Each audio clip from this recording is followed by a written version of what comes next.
Hi everyone, today I'm going to share with you 15-minute lunch meal or dinner meal idea. So here I made the rice, this is cumin rice. For the side I'm making paneer curry.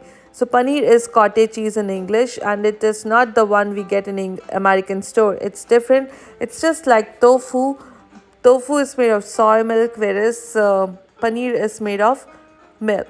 So here I've taken one onion, green chili, that is one, and ginger garlic, coarsely crushed, or you can dice it like this. I'm going to puree all this after once it's sorted well. So here I've taken red chili powder, turmeric, salt. Mix it well until the raw taste of this onion and garlic everything goes. You need to saute like this or it turns up golden color. So here I'm adding raw spice like cardamom. Then there is cloves. I'll mention everything. Take a look later. Now here I'm adding 2 tomatoes.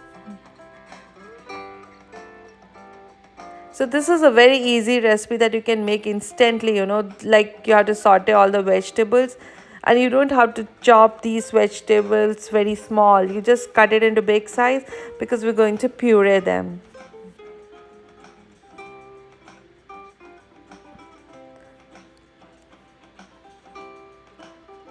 Now we will put it in the blender and make a fine paste. So this is homemade paneer and I'll share the link for this, how to do it with tips and method.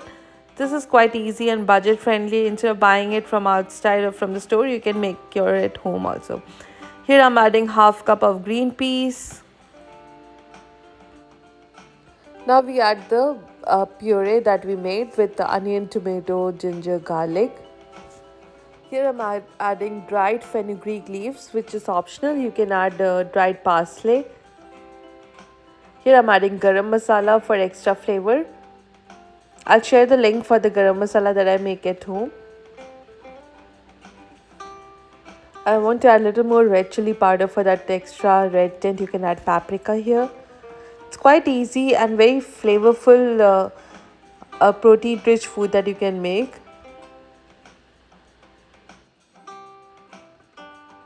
Now we let it simmer or slow cook for another 10 to 15 minutes. That's it, and it's ready to be served hot. Enjoy this with rice or you can enjoy with naan or Indian bread. And here I add butter for that extra little taste. It gives nice flavor to this paneer curry. So it's done, ready to be served. Here I'm making this as a lunch for my boys. They are back from school. So here you can see the rice. They look nice, fluffy and beautiful. It's cumin rice. Tastes so good, flavorful also. And it's paired with this paneer gravy. And we add a salad on the side to enjoy. Hope you enjoyed this 15-minute easy recipe. I'll share more new recipes with you. Stay tuned and subscribe to my channel if you're new. Enjoy and take care. Bye-bye.